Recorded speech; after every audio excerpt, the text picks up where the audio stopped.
So this is an example of a client of mine who bought 3 properties in a span of 6 months. And the client was like you guys on TikTok scrolling through, and then they ended up on their FYP and they booked a 60-minute consult with me, and that was about 9-10 months ago.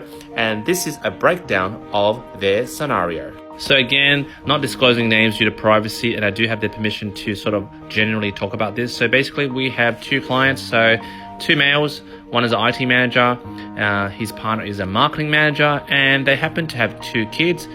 How, why, where, what, I don't really know. I don't really judge. I know that they're a unique family. They're a family, 2 guys with 2 kids, okay? So one of the guys is on 180K, his partner's on 205K, IT manager's on a 30K bonus per year.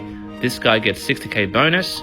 This guy gets a car allowance of 20K, and the marketing manager gets a share distribution, which unfortunately with the banks, I can't use it because it's not liquidated.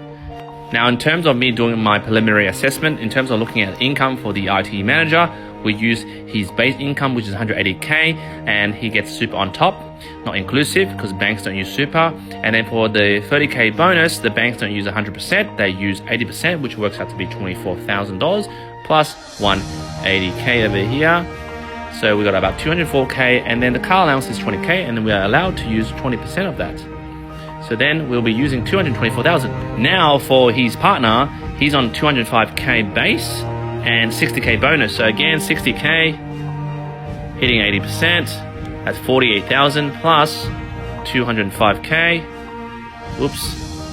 will be $253,000. And again, we can't use the share distribution, so we end up with $253,000. Add these together, they become 477K. Now for these guys, they're pretty much late to the game, as I just mentioned, and their objective is to build a property portfolio. And the reason they're late to the game, they explain, because they know they're trying to get the 2 kids either through surrogacy, or I don't know how they got the kids, but they got the kids and they're a happy family right now. So right now they have a prime place of residence which is worth $2 million, and you might be thinking, wow, they earn a big income, but again, their savings are shite. 30 G's here, I know. Now, you guys know me, I'm pretty blunt, so in our preliminary discussion in our 60-minute call, I noticed that and called it out and go, hey, you guys have nearly $500,000 of income. Why do you have 30K savings? What the F have you been doing with your money, yo? And pretty much what happened was they were living the high life, during their mid-20s to 30s. Didn't want to commit to a mortgage, which they eventually did anyway, which I'll go and explain that. They were scared of committing down to more debt. They wanted to just live the life. They were, pampering their kid, and obviously one of them was going through a divorce. Now, at this point, before watching my video, they were like, 30 G's, what are we gonna buy with that? But afterwards, watching the video, they're like, what? I can release equity from my property? Because they have a $2 million property which they bought about 15 years ago, which went up in a lot of value because they bought in Inner West, and their home loan currently with one of the major banks is $700K, which about 7 months ago I refinanced and it released equity, and this is what happened. 80% of $2 million is $1.6 million. Plug that here, 1.6 mil, and they owe $700K. So $700K is existing debt. This minus that is $900K of equity that we can pull out. Now, when I told them about this about 8 to 10 months ago, their jaws just dropped to the desk, and they're like, what? 900 G's the bank will give us? I'm like, yes. And on top of that, they will give you 80% lending up to $2.5 million. Let's slice and dice. How many properties do you want? These guys were looking at each other and go, look, we're in our late 40s, we're nearly our 50s, we've got 1 property, we're paying too much in tax. We want actually 1. I'm like, you sure? Maybe 2. I'm like, you sure? Well, let's do 3. That's our goal, 3. If this is our timeline, in a span of 6 months, they've actually purchased 3 properties with the help of a buyer's agent. And no, I didn't recommend one. I told them to do their due diligence to find their own one, because I don't like recommending buyer's agents in case they buy you a crap property and you blame me. So they end up buying 1, 2, 3, 600, 550, and an $850,000 property. 1 is in Victoria, 1 is in Queensland, and 1 is in New South Wales. Now again, guys, they only had $30,000 in terms of cash. So what happened was, to buy a $600,000 property, 20% plus stamp duty is $150,000. 20% plus stamp duty of $550 is $137,000, and 20% plus stamp duty of $850 is $212,000. So in total, they needed $499,000, which is basically 500 Gs. And what happened was when I refinanced their $700,000 loan, I created a $900K loan, separate loan for investment purposes with an offset account filled with the $900,000 interest only, so they don't pay anything on it. And from there, they drew out each of the deposits to make up the 500K. They currently have about 400K remaining for maybe another 2 to 3. Now, mind you, these guys are pretty, I wouldn't say scaredy cats, but they're very risk averse. So they like to, cross their T's, dot their I's.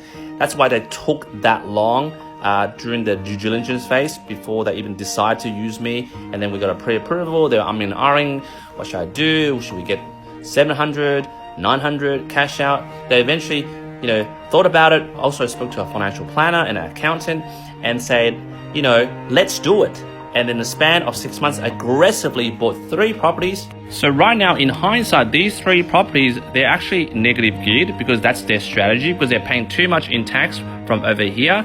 So I reckon from this, they're probably almost like half their tax bills that are due when they do the next tax returns, because there's a lot of artificial loss that's been produced here. But then the property that they're buying, the location, there's a lot of growth when they, they're in their late 40s, in the next 10 years, maybe double. So the reason why I'm sharing this story, there's twofold. Number one is you're never late to the game, okay? These guys are in their late 40s. They thought, it's gonna be too hard. Like, we're late, we're gonna retire, we're gonna have 1 property. But they happen to see some videos I produced and they're like, hey, it's pretty simple, maybe I can do it too. And they did do it, aggressively of course, and did 3 properties in 6 months. But another fault of it is for the younger guys in their early careers, early 20s, late 20s, even early 30s. It's not too soon to buy a property, because like these guys, they left it too late and now they're aggressively trying to catch up. And yes, their income is higher than you, but I can tell you right now, with your, I guess, 1/3 of their income, you can still buy something. And if you sat on that for the next 10 to 15 years until these guys decide to buy, that 10, 15 years would have grown a lot of capital growth in your property that you bought earlier. And whilst these guys are trying to catch up to you, what I'm trying to say is twofold. You're not too early to buy, and you're also not too late to get into the property market.